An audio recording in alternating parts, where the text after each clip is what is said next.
Біз результат қандай болатынын білмейміз да, әрине бәрі бір Алланың қолында. Андай сіздер былай жасайсыздар, көбінесе сіздердің жасайтын қателіктеріңізді. Біреу, допустим, намаз оқып жүріп, қандай да бір косяк жасап қойды. И соның ішінде жаңағыдай өзі намаз оқиды, анау мынау. Біз пендеміз. Біздің діннен андай арамыз аспан мен көктей да. Құдай ол бұйыртқан адам, нәсіп еткен адам сөйтіп намаз оқып, солай жүруге мүмкіншілігі бар да ол адамда. Кейбіреулерінде ондай мүмкіншілік жоқ та. Біз қай уақытта күнә жасап, қай уақытта тәубеге келетініміз бір Аллаға аян ғой. Сол себепті біреу сүрініп қалса, біреу бүлініп қалса өйтіп андай көп не істемеңдер, қылмаңдар қазына. Реально сендерге айтып түсіндіргім келіп отырған нәрсе бұл жерде. Кімде қандай проблема болса да, әркім өзінің күнін өзі сүріп жатыр да. Инстаграм, тиктокта отырып алып, анау, анандай, мынау, мынандай есе өзің кімсің, ебаный жизнь? Сен өзің қолыңа не келеді? Міне осындай нәрселерді кішкене ойланайық, болмайтын біреудің көт шығумен айналыспай, құрметті біздің жастар, үлкен көптеген кәсіпкерлер, аумаулар қарайды ғой, соларға айтқым келеді. Сендер типа аспаннан салбырап түскенсіңдер ма? Сонда әрбір азамат ол жоқтан жасап жатыр да, Алла нәсіп еткеннен кейін да. Әйтеуір бір нәрсенің басын ұрып бүйтіп, біреудің әкесі депутат, мал оларға бүйтіп бере саған да. Но әкеңнің малы мал болмайды, балаңда ақыл болмаса дейді. Сол сияқты пока сүрінбейінше, пока басың бір тасқа тимейінше, сен сондай сынақтардан өтпейінше сен өсіп піспейсің. Сол үшін Instagram, TikTok деген қазір жақсы болды ғой. Біреу бірдеңе дейтін болса, мау, кім қалай өмір сүру керек өзі біледі. И за каждое деяние он сам отвечает, дұрыс па? Либо в этой жизни, либо в той жизни. Так что, құрметті жастар, сендерге берер ақылым, әркімнің көтін шұқыламай, самый главный персонаж в этой жизни это ты сам. Сен өзің білесің да, кім болу керексің, қайда баруың керексің. Сен жасап жатқан нәрсең бәрі өзіңнің қолындағы жазып отқан қаламға байланысты. Сол себепті сол қаламды қалай ұстап, не деп жаздың, сол ертең сенің тағдыр кітабыңда қалады. Сіздерге айтқым келіп отырған нәрсе, бос сөйлеу мен көп сөйлеуді қояйық та, реальный тіршілікке көшейік. Осы нәрселерін пайдалана отыра, біз шетел асып, басқа мемлекеттерден прямой фабрикаттардың тізімін алдық. Сакария, Стамбул қалаларын полный аралап зерттеп шықтық. Қандай көлік, қандай заттар бар, полный анализ жасадық. Содан кейін приблизительно Қытай мемлекетінде қандай фабрикалар, нелер қалай жасауға болады. Жақсы кәсіп, айына сіздерге 1,5 миллион теңге, 2 миллион теңге табыс алып кеп отыратындай бір системада сіздердің қалталарыңызда кем 3 миллион теңге болуы керек. 3 миллион теңгеңіз болмайтын болса, сіз 500 мың теңгемен майда шүйде нәрселермен айналысыңыз да. Личный бренд, Instagram, TikTok, сол арқылы жаңағыдай видеоларды көп қаралым жинатып, келген клиенттерге жақсы нәрселерді сату арқылы да, елдің бәрі бірдей нәрселерді ала бермейді деп ойлау ол қателік. Анада ондай магазин бар, мен жасай алмаймын, ол қателік. Құдай бізге тіс берген соң жейтін нанды нәсіп етеді да, иншаллах. Кім қай жерде немен айналысып жүр, ол сол жерде жүру керек болғаннан кейін жүр да, сол жерде. Андай нәрсе. Мысалға, ешбір адам бұл өмірде ешкіммен жайдан-жай кездеспейді. Ештеңке жайдан-жай болмайды да. Сіздің басыңыздағы болып жатқан кез келген проблема, кез келген қарыз, кез келген сондай бір қиыншылық, ол болу керек болғаннан кейін болып жатыр да. Салың суға кетіп, сол үшін ішіп, сол үшін шегіп, қатып, қуып кетудің қажеті жоқ. Бұл өлшеп берген өмірде кімнің қанша өмір сүретінін бір Құдай біледі да. Сол үшін андай өз-өздеріңді менің басымда проблема екен, жалғыз сенің ғана басыңда проблема емес, жалғыз сенің басында қарыз емес. Ешкім жетісіп жүрген жоқ.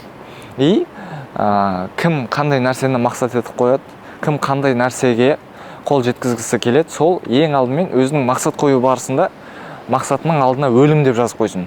Қандай нәрсемен айналыссаң да, қандай нәрсемен ақша тапсаң да, қалай жаңағыдай өмір сүрсең де, бәріміздің баратын жеріміз бір, ақиқат ол бір шұңқыр.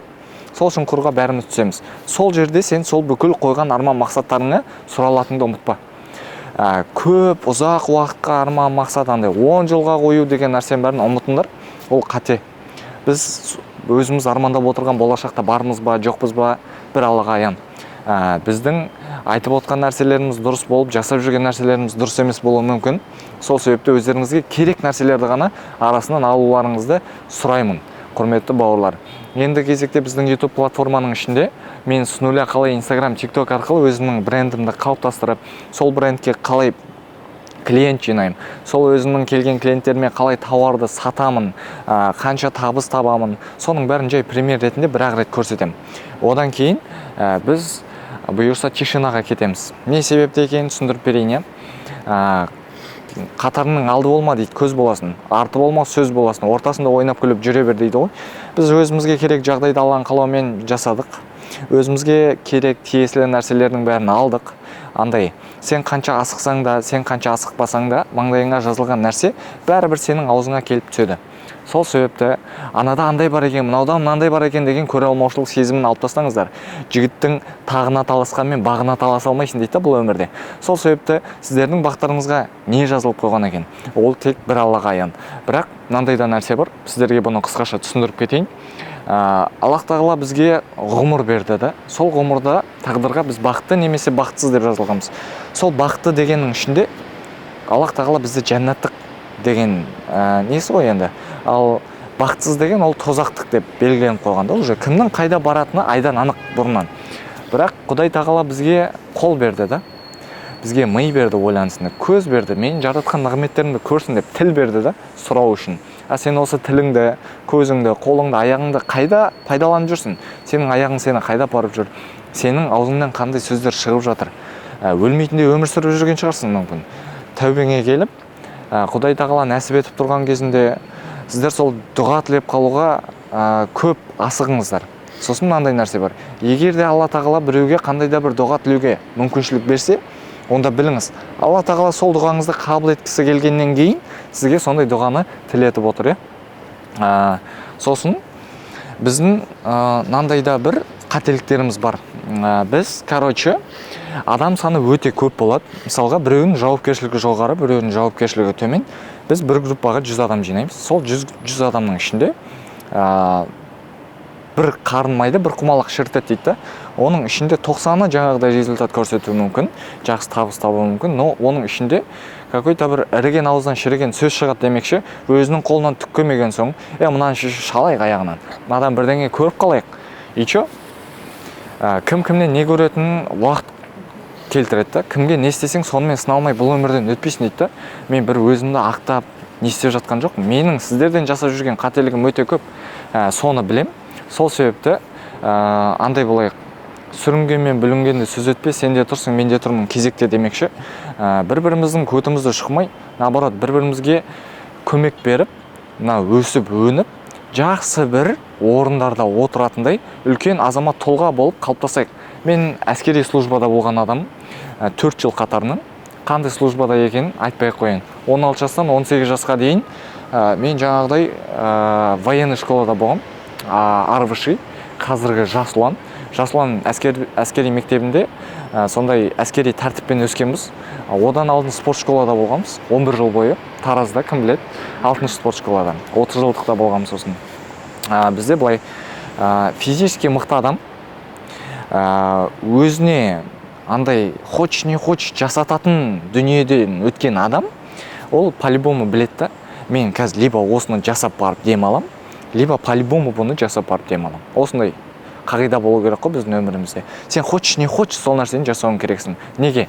Кімге керек ол нәрсе? Саған керек, дұрыс па? Сосын істеймін. Сосын сен барсың ба, жоқсың ба? Құдай біледі. Менің атам бит тәрбие беретін бізге. Бүгінгі күніңді ешқашан ертеңге қалдырма. Ертеңгі күні сен барсың ба, жоқсың ба, кім біледі деп. Сол себепті әрбір күнімізді соңғы күн секілді өткізіп, біз сіздермен жақсы жұмыс жасайық. Менің қазіргі ауқымды жасайын деп отырған проектім, продукциям ол былай. Сіздер былай жұмыс жасайсыздар. Получается, 25 мың теңге төлем жасадыңыздар. Біз шет елден алып келген тауарларымыздың барлығын сіздерге доступ береміз. Так, бауырым, кел. Мына магазин өзіміз ашып береміз. Сосын сіздер ол жерден тапқан табыстың 15%-ын бізге бересіздер, и товардың себестоимостын бізге бересіздер. Біз сіздерге сразу шет елден товар алып келіп отырамыз. Получается, сіз оптовиктің үстінен қосқан суммасынан бөлек, бізден оптом товар алу арқылы өзіңізге онлайн магазин ашып, табыс табуға мүмкіншілігіңіз бар да, түсіндіңіз бе? Сосын қалай видео атады, хук дегеніміз не, маркетингі ход, бренд қалай қалыптастырамыз, қалай блогерларға байланысқа шығамыз, қалай узнаваемоспен жұмыс жасаймыз. Сен үшін сенің магазинің сөйлейтіндей, кім екеніңді айтпай біліп отыратын тұлғалар дайындағым келіп отыр. Осы жерде мен жұмыс жасаймын, серіктесем деген адамдар төменде көрсетілген номерге WhatsApp-қа жазсаңыздар, мен өзім сіздермен сөйлесіп, осы нәрсені болашаққа масштаб ретінде Қазақстанның әрбір қаласынан ашуға ниетім бар. Жұмыс жасайын деген азаматтар сұрақтарыңызды төменде қоя берсеңіздер болады.